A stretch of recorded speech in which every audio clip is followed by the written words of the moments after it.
It's time for American Brain and Brawn, starring John Brenkus and Lacey Evans.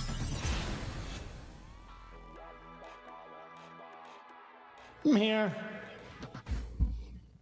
All present and accounted for. This sounds so weird. Wow. Kind of reminds me of like the Brady episode. Sha-na-na-na-na-na-na-na. Sha-na-na-na-na. Oh, you know what I'm talking about. No, not everybody's 50, John. Come on. Listen, you don't have to be 50. You could be 30 and still know the Bradys. Nope, can't. I mean, obviously I know them, but who knows that song? Like by every word you're singing. I was playing it before the show and you were singing it. No, I know. I made fun of you. In your head. We said, "Sha-na-na-na-na-na-na." That does not mean I'm singing it. I'm mocking you, John. There's a huge difference. There's a big difference. I got it. Well, listen, everybody, welcome to American Brain and Brawn. Last week we had a little bit of a tease. We didn't know if Lacey Evans was pregnant. She was kind of like saying, "Well, I said it."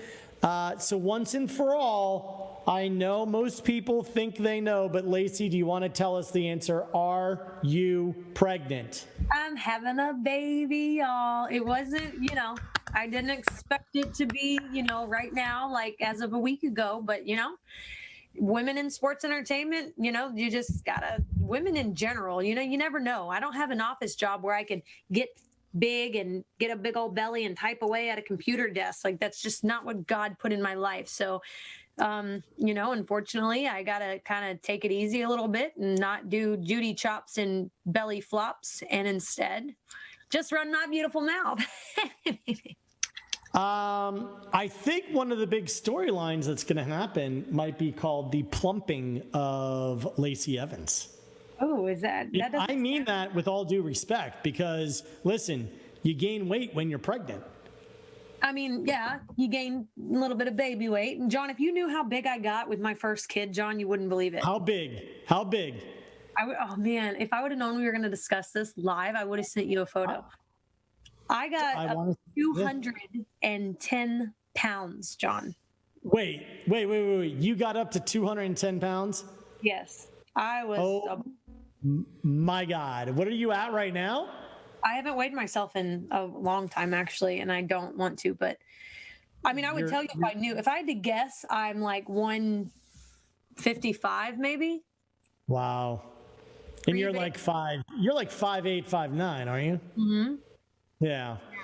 That, well, I'll tell you what.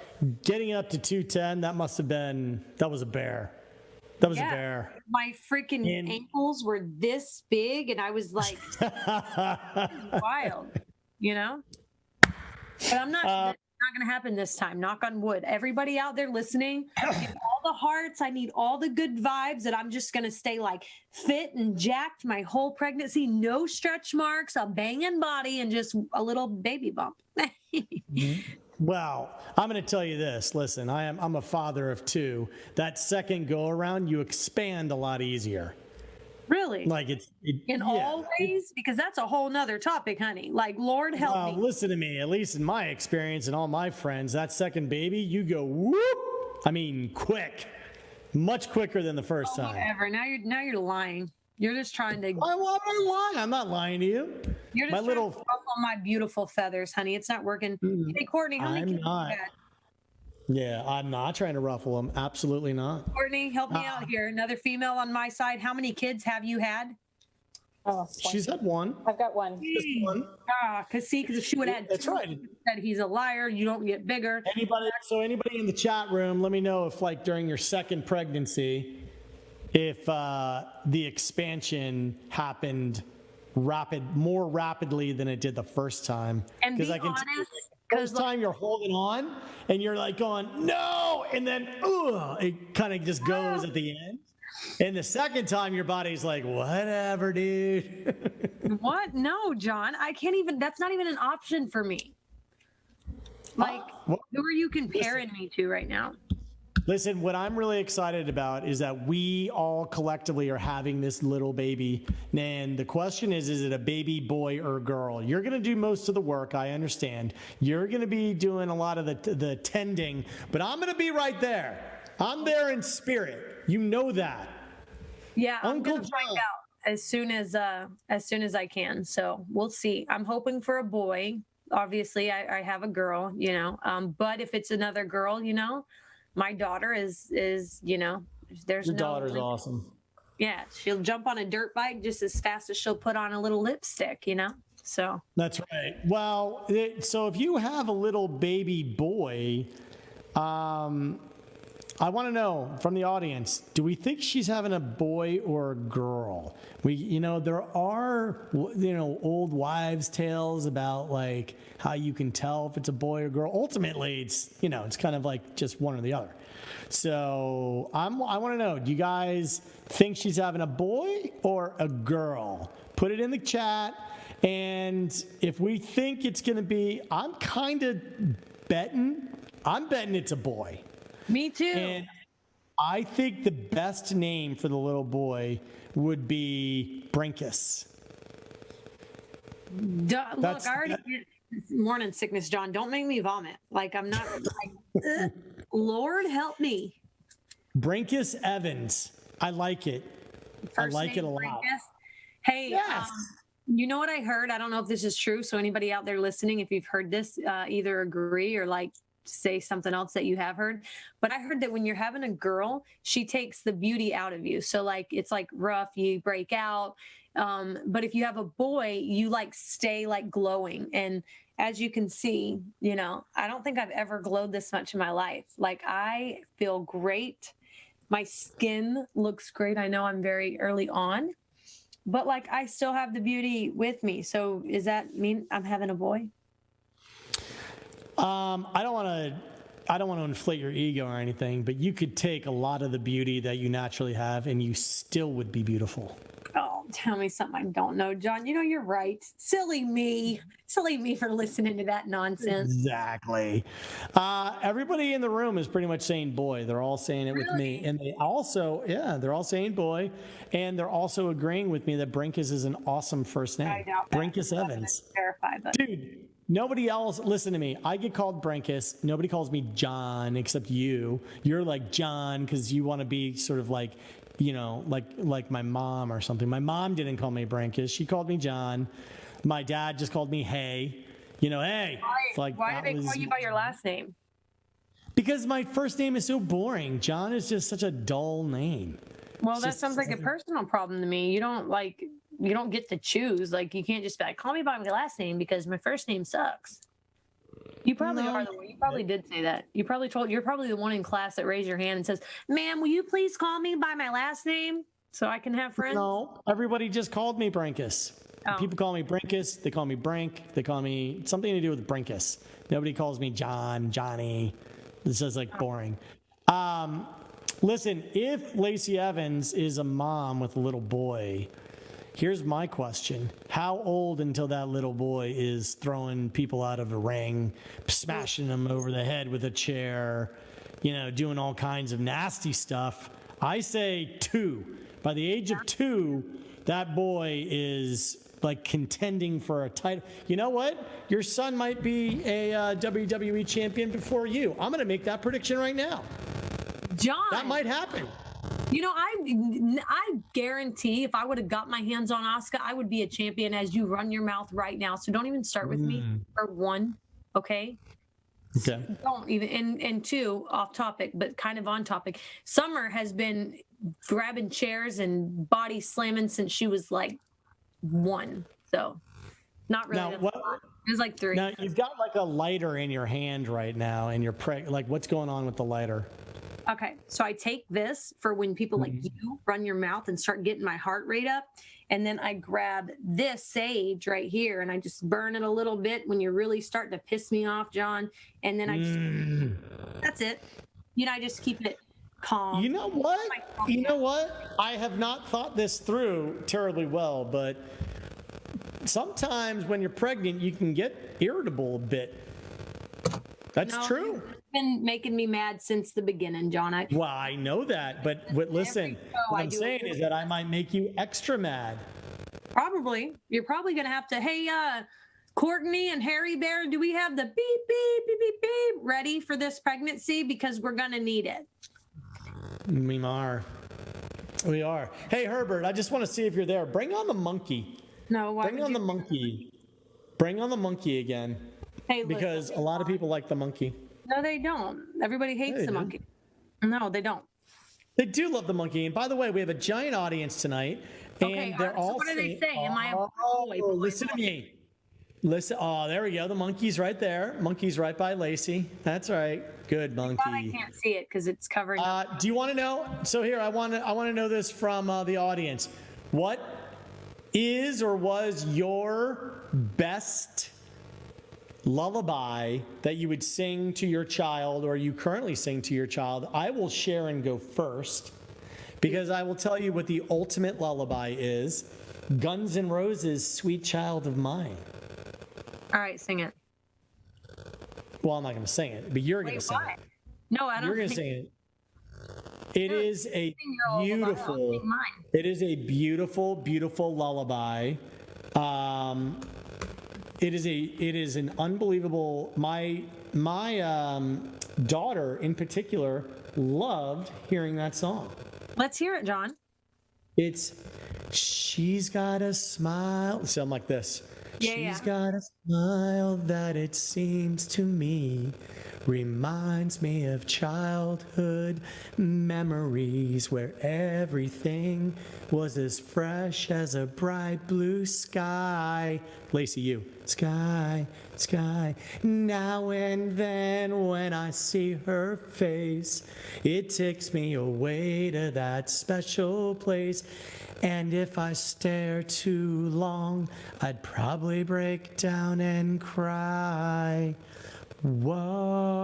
Whoa, sweet child of mine. Whoa, oh, sweet love of mine. Come on! And That's a beautiful lullaby. Which one? Because It's a beautiful lullaby. no, it's all right. It's a good one. Well, what do you mean it's all right? Well, let's hear you sing one, Tuffy. Let's go. Belt it out. I already sang Sweet Child of Mine. No, one of my favorite ones to put summer to sleep was "Go to Sleep, Little Baby." Have you heard that from? I think it's. Let's hear it. By the way, everybody said, John, you are a very brave man for singing, and I think they mean that in a very positive way. So I'd hold her like this. Dawn, that And pillow I'd is say- you. It's off a movie. I think it's "Oh Brother, Where Art Thou," right? Okay, And it'd be like, go on. "Go to sleep, little baby. Go to sleep, little babe. You and me and the devil makes three. Don't need nobody but my baby." Like that. I love it. And she falls asleep every love it. time, John. I love it. I love it. Do you know what other? I'll tell you what another amazing lullaby is that we sang to our kids. What? Was "Don't Stop Believin'" by Journey. Oh, that's too high. That's it. It's a little high. Steve Perry gets way up there, but the lyrics are absolutely incredible. And we did not sing traditional lullabies. We sang really good lullabies like "Don't Stop Believin'." Yeah, I didn't sing traditional either. No, you just don't do that. That's I love listening to some Hetty Klein. Lord. Yeah, you can sing a little "Don't Stop Believin'." No, I don't. You got that. That's I think not- you got that locked and not loaded, really don't in you? my forte. It's not in your forte. Why are you being such a pill? Hey, I want you to sing a lullaby and want you to entertain the audience. No, no, John. Snap It's, to it. I don't. They're not regular lullaby. I didn't go to sleep. I didn't sing like what is it? Hush, little baby. Like I didn't do any of that. I don't even know the words to that. Don't you? Right. So what song did you sing? Yeah, I'd sing "Go to Sleep, Little Baby," or I'd sing. Damn, it's been a while, John. I got to start getting used to this. I'm helping you right now. Jeez. or this really old one that's from Patty Loveless. Have you ever heard Through the Back Window? Or how can I help you? Okay, No? go ahead. Go All ahead. right. Okay, I remember it. It goes like this. I got to get good at all this again, y'all. Why am I holding my non-existing kid right now? It goes The pillow. through the back window of our 59 wagon. Fuck, I forgot the words. I watched my best friend Jamie slipping further away. I kept on waving till I couldn't see her. See, like music like that, that's really slow. And then they'd fall asleep every time. Well, Better than listen, your this song, is- John. Not really, because this is another lullaby I would sing. I would sing, just a small town girl living in a lonely world. She took the midnight train going anywhere. Just a city boy, born and raised in South Detroit. He took the midnight train going anywhere. A singer in a smoky room, the smell of wine and cheap perfume. For a smile they can share the night. It goes on and on and on and on. It's a beautiful song. Yeah, for them to sing it, you'd wake your kid up with that nonsense, John. Lord. Do you know what? I mean, jeez. Why? Listen, Kevin says, John, you rock. Thank you, Kevin. Listen to me. I'm not saying I have a great voice, but I sing killer lullabies. That's what I'm saying. You want to know what other lullaby I would sing? Here you go. I'm going to tell you what kind of lullabies because everybody is enjoying my singing. I want to hear some funky Dixieland. Mama gonna take me by the hand. By the hand, take me by the hand. Pretty mama gonna dance with your daddy all night long. Okay, so you would sing that as they wake up. You know, they poop their diaper. It's time to change it. You're singing, you want to hear something. I get that, but that's not a lullaby. That is a lullaby. You just got to sing it the right way. You got to say, I want to hear some funky Dixieland. Pretty mama gonna take me by the hand. You got to sing it like that. You got to sell it. Lord, okay. Well, I guess it worked. Yeah, all right. Yeah, maybe. You know what? My kids are 14 and 12. I haven't been singing lullabies to them in a long time. You got to brush it. You got to brush it off. You know what I used to wake her up with though? What? Ready? The sun is shining. Good morning, and we're all smiling. Good morning, good morning. Isn't that cute? And then smiling and like, oh yeah, smelling like baby food poop. Lord help me. Yeah. Listen, this is what I got to say. You guys got what suggestions do you have for good lullabies? And William Purdy, I'm not going to stop singing just because I can't sing. Thank you, William. That is not. Listen, William Purdy says, John, stop singing. You can't sing. That is no reason for me to stop singing. I like singing. Hey, you know, singing. I do want to say this, that all of our guests like out there that do watch WWE, I am really, really, really going to miss, you know, the interaction after all my shows and like all my fans and all the support. Like that has been really bothering me, especially in right now. Because there was so much coming ahead and, you know, but like I said, a woman in sports entertainment, like just what I got to do, but I'm going to be back better than ever with freaking, I'm going to go from these 17-inch pythons. Wow. How many inches do you think I got? What? Like, I'm not allowed to answer that question. You know that. I'm going to freaking be jacked. I'm going to come back like a freaking Amazon mom. You know what I mean? Yeah. Bigger You're than gonna have big old head. 2 kids on your hips coming into the ring. Drop kicking everybody and their mama. Drop kicking everybody. Yeah. On Monday's show, did we have any revelations about who the father could be? I don't know. Possibly my husband. You know. Oh, really? Yeah. There's really. I mean, it's definitely not a freaking Brenkus, John. Like, Lord help us all. name my kid. Right. Duh. Damn mine, honey. All right, here's a good suggestion for a lullaby. Ooh, I actually got some support Wait, with before you Sweet say Child of Mine. No.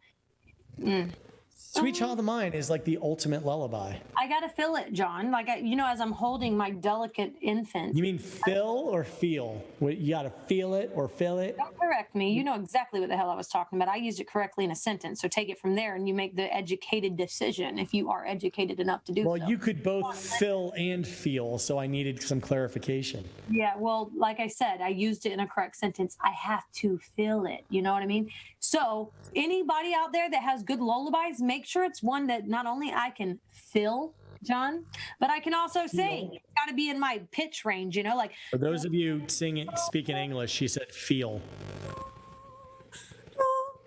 I don't want the do range, get me a little bit into the. You could, Sweet Child of Mine is right in your wheelhouse.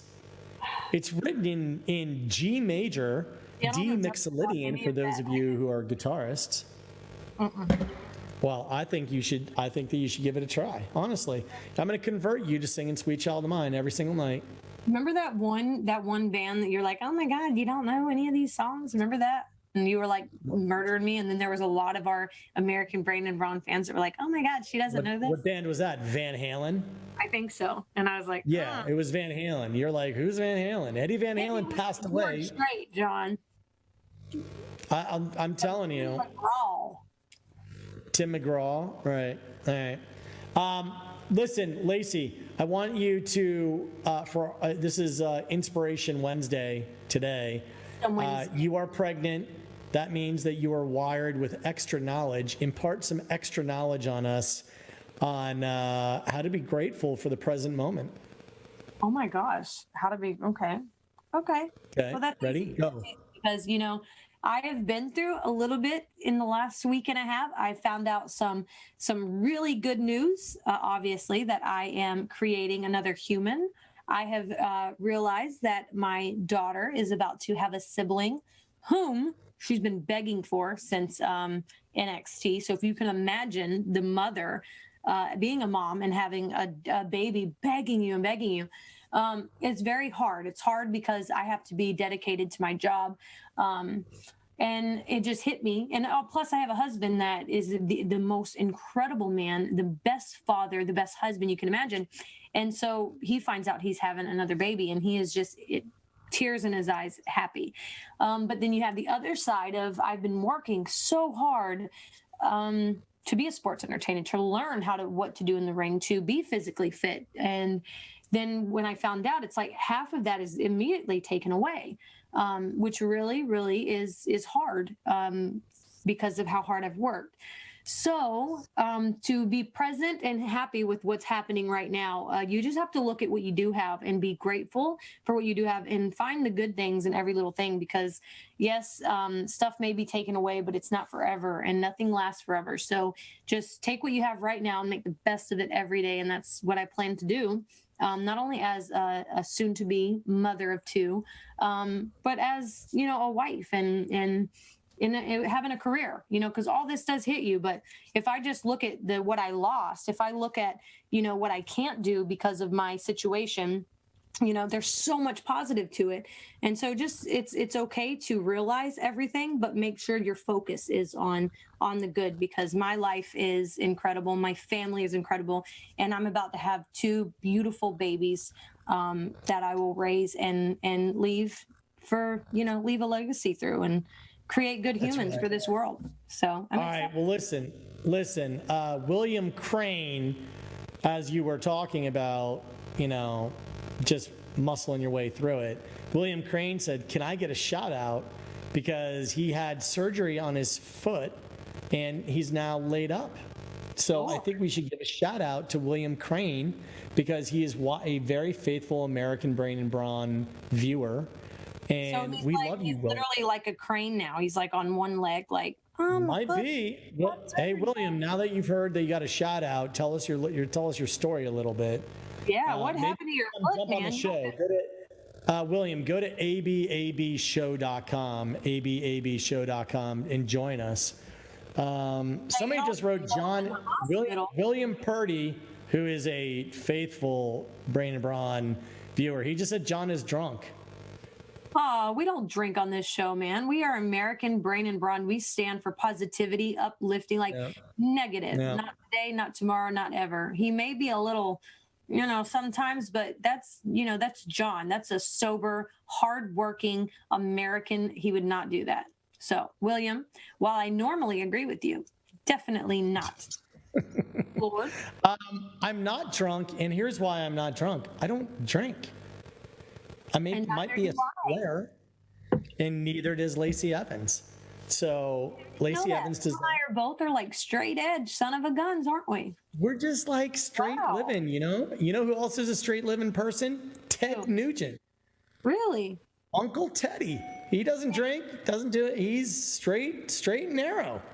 Goes out, kills some swamp donkeys, loves on his family, just easy living. American dream. I was thinking about that today as I was putting on my beautiful makeup, which, by the way, this eyelash is barely hanging on. I was thinking about that because when you were raised, because you know my story, John, like you were raised in a tough upbringing full of addiction and depression and anger. And I was like kind of feeling like a victim a little bit. Sometimes I think in my mind, I'm like, man, all the hell I went through, blah, blah, blah. And then I think of what the people that put me through that, all the drugs and alcohol they did, and how, it's good for me because I didn't choose that negative path and the drugs to get me through. But I always wonder, did I have it harder because I didn't choose the alcohol to cover the pain and the sadness? I didn't choose the drugs. So the whole time my loved ones are just doing these terrible things. It's it's hurting me. It's breaking. It's literally ripping me apart from the inside in my heart. And I never once chose any Band-Aids to cover any of it, from the drug and alcohol. So I wonder, man, how did I even make it sober? Because I feel everything physically, mentally, emotionally. I could never just cover it up. Do you ever feel that way? It's interesting because I've not had a drink. I've never smoked pot. I have not had a drink since I was 20. So I drank a little bit in high school, a little bit in college, and then I quit.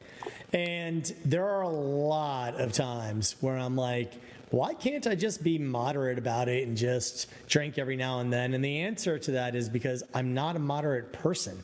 And I know what happened, so I just can't even start it. Now, your question, is that harder? Does that create more suffering?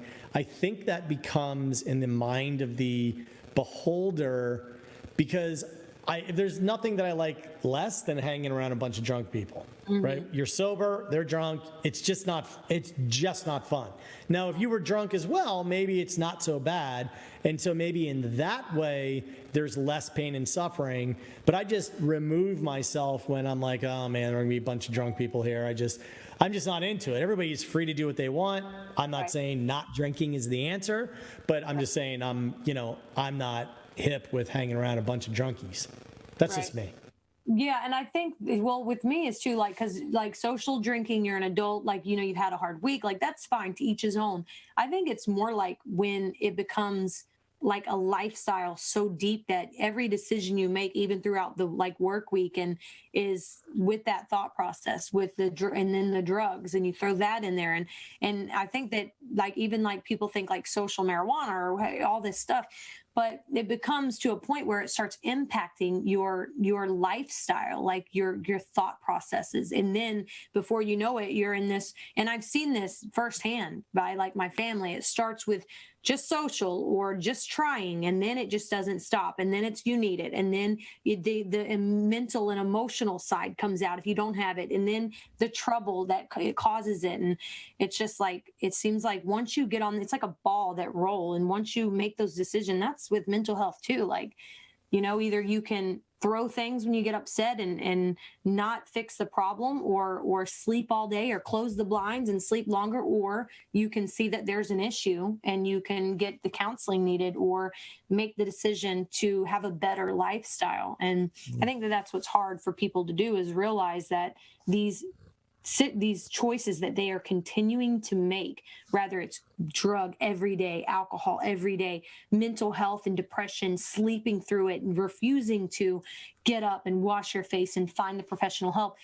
It just becomes a cycle that gets so deep with their lifestyle that they just can't wake up and decide one day that they're not gonna change. You want to know what is interesting is how like mental illness and depression and people going down the wrong path really happens because you burn neural pathways in your brain and you loop the thoughts of doing things that you shouldn't be doing, the thoughts of fear and dread and negativity. Once you think them one time, it actually is easier to think about it twice, and then it's easier to think about it 3 times. And it literally is an easier pathway to go down. That's why when you say, well, turn that frown upside down and, just try to think different thoughts, it's really hard to think different thoughts. And the illustration is, think about a pianist, right? Someone who plays a piano, and they close their eyes, they play, and they're just they're zoned out. There are no muscles in your fingers, so it's not muscle memory. It's the neural pathways that are burned into your fingers that allow them to move the way that they do move. And you've done it so many times, it's really easy. That's how your brain works on just thinking. You think the same thoughts over and over and over and over and over, unless you're disciplined enough to change it up and to make sure that you're always venturing into new ground. That's why it's so important that as an individual, you're constantly in the process of changing, because otherwise you become very stagnant. Wow. So I wonder, how do people find a discipline mentally? Like, for just the thought process alone, like, for working out, well, maybe it's the same thing. Like, you work out, you write down, what you're going to do for a workout. That heightens your chance of actually getting into the gym and doing it. But if you literally spend that same time to actually write down happy movies to watch, happy Instagram pages to follow, affirmations, make sure to meditate, make sure, maybe if you do those things just like you would working out, you would start putting yourself mentally on a better path instead of all this negativity and bad decisions. I didn't even think of it like that. It really is. So thinking is a habit. I mean, people, when you say judge yourself by what you do when you're alone, like when nobody is looking, what do? What kind of person are you? Are you nice to yourself? Are you kind to yourself? Do you fill your body with good things or bad things? What do you fill your head with when you're by yourself, when no one is looking? That's how you should judge yourself. When people say, judge me not by the company that I keep, you say, okay, well then what do you do when no one is looking? That's how I will judge you, and that's how you should judge yourself. We have some really interesting comments, Lacey. Zachary, I'm so sorry I can't pronounce your last name because I'm going to butcher it. But Zachary says, hey, Lacey, I'm a fan who has autism, and I was diagnosed with this when I was born. For over 10 years now, I've been learning piano. Now, That's beautiful and disciplined and healthy and something that stays with you forever. So, Zachary, keep learning piano, keep reaching new heights. That's awesome. It's really awesome. We have Sean P. I'm a Special Olympics athlete. Sean, you should look up, go on to YouTube, type in Sports Science Special Olympics. I'm obviously a huge advocate of the Olympic Games, Special Olympics, and the Paralympics.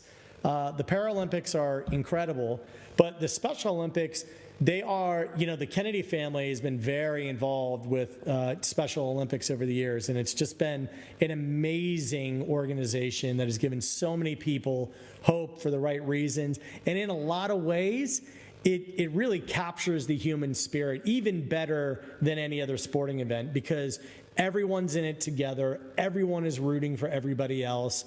It's really a magnificent sporting event. So hats off to you for being a Special Olympics athlete.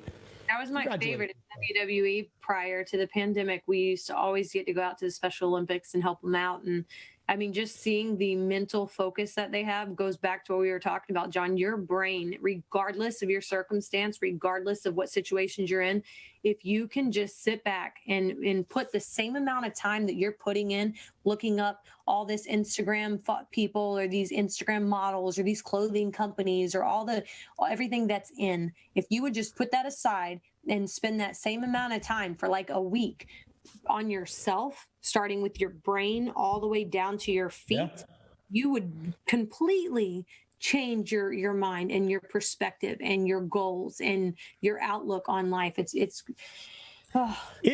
Here's what's amazing, and Lacey can back me up on this. When people say, "How do you make it?" and they say, "What's the secret to making it?" the answer is you just do it.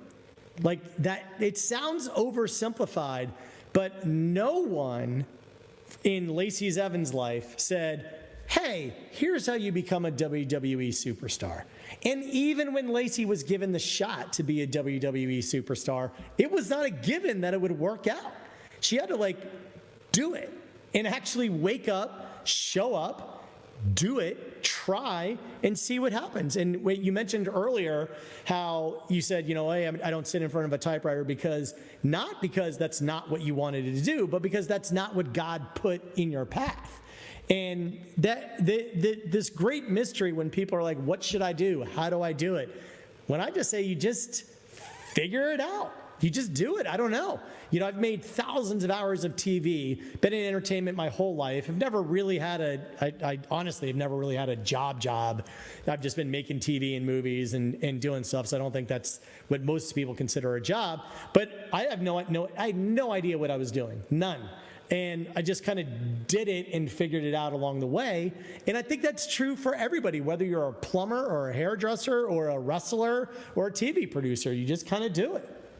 Yeah, it's just, you got it one day at a time. You have to literally, I think that's also the scariest thing. I was talking to one of my friends. She's a Marine. She's active duty right now. And she's very high ranking. She was somebody I looked up to while I was a sergeant in the military. And I could tell on her social media that she just seemed very, very down. She was very open about it. And now you're talking a master sergeant in the Marine Corps, 4 children, very successful, very strong, mentally strong. Like I said, Lacey Evans looked up to this woman while I was in the military. And seeing her post and seeing how down she was and just very open about it. This depression is kicking my butt. I can't get out of this funk, just those words. So I private messaged her and I was, I just asked her straight up, which I definitely, especially with the pandemic and depression and suicide and it's not worth it. Make sure you ask, when you see that somebody's, kind of down and out, just ask if they're okay. Oh, do we have a guest? Okay. We do. Hey, Bill just had surgery on his foot. He wanted to get a shout out, so I told him to come on the show. Yeah, we want to hear the story, man. You don't just wake up one day with surgery on your damn foot. What happened, honey? So I am a competitive bowler for the PBA Central region. And Nice. I was bowling a PBA regional back in July of last year. Okay. And I tripped over my bowling bag, believe it or not, at the regional and broke my arch bone in my foot as well as the instep bone and proceeded to finish the regional on the broken foot and finished third in the regional on a broken foot. And then my surgery got put off for basically until yesterday because I actually had a stroke on Labor Day this year as well. Geez. Yeah. Wow. So 2020 was not kind to me. So I'll try to flip it around here and show you guys the cast. Oh man. Jeez. Yeah. So what they did is they basically went in and they did a midfoot fusion with basically just reconstructing the whole foot. So I got plates and screws in my foot now. How long are you going to be down for? 9 months? Nope, only about 8 weeks. And by the way, the 9 months, congratulations on your baby, by the way. Thank you.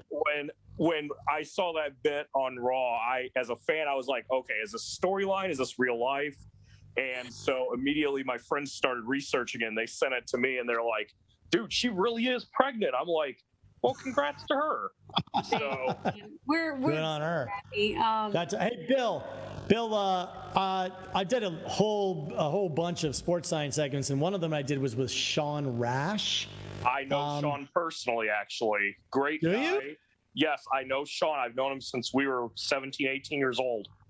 That's awesome. You should text Sean that you're on the show and just say that I just tell him I say hi. One of the things that he taught me, Lacey, I did not know this. This is what's funny to me is when people are like, "Oh, bowling, it's so easy, you just roll a ball," and I'm like, so we had Sean in and we did the whole science of bowling.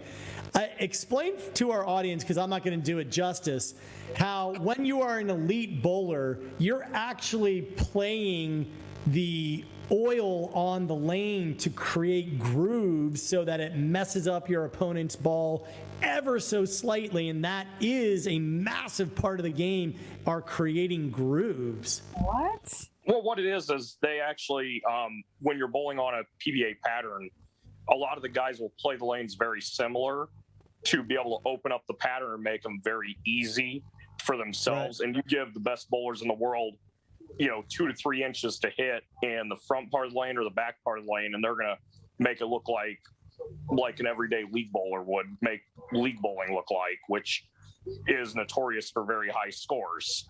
And that's kind of what's going on down in Florida this week with the PBA Tournament of Champions. Obviously, I'm not there because I haven't won a regional yet, so I don't qualify to bowl that. And 2, I got the broken foot, so I'm stuck to my couch here in the South Bend, Indiana area to just kind of watch TV and relax. I got 8 weeks to get ready and feel better, and then it'll be back on the lanes, and hopefully I'll be back by mid-May, and hopefully everything will be okay. I'm just one day at a time at this point. I've waited 7 months for all this, so.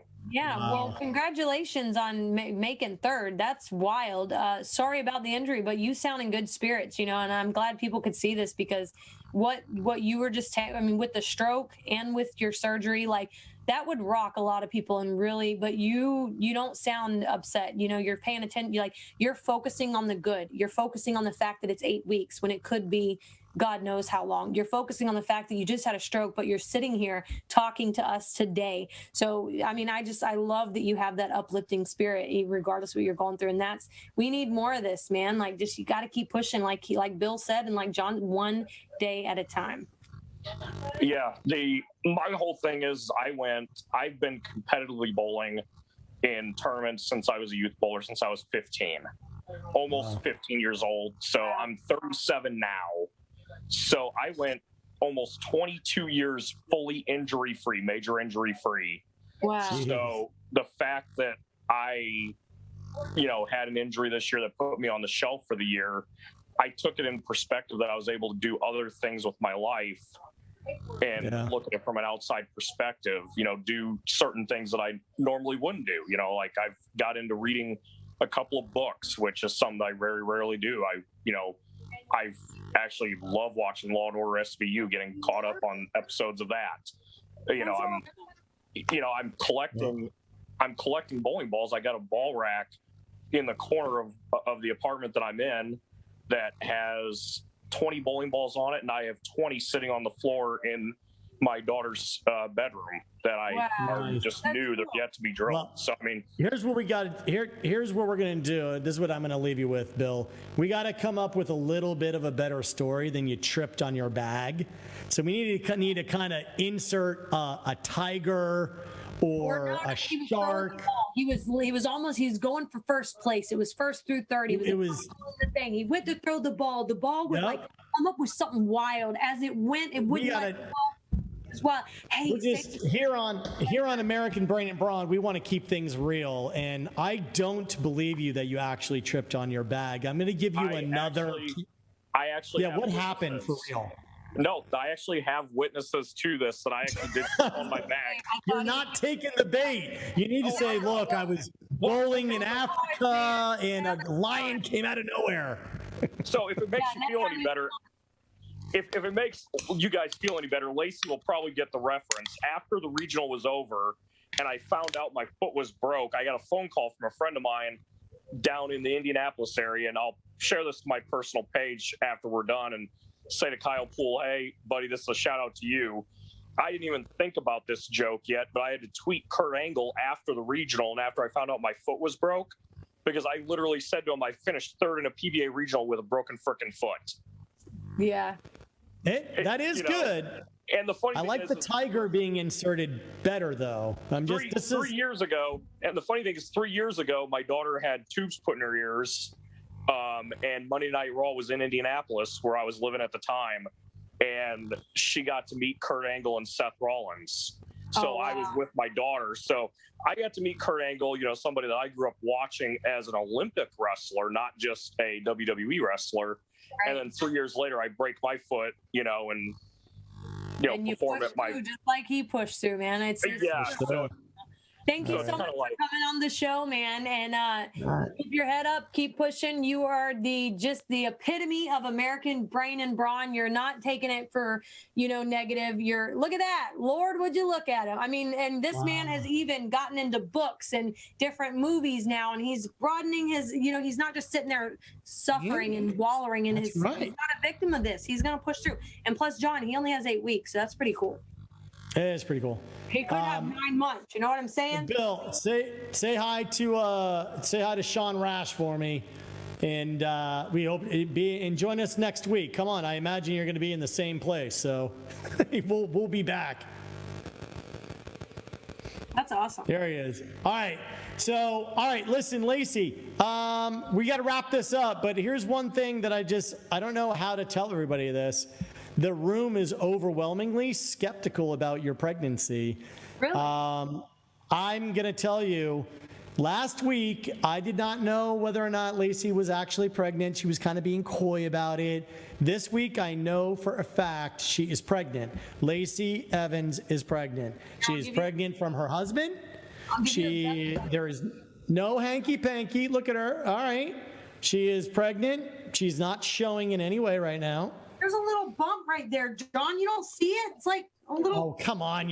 Come on. You're not showing yet. Oh, come on. I thought I saw something. No, not yet. But she's pregnant.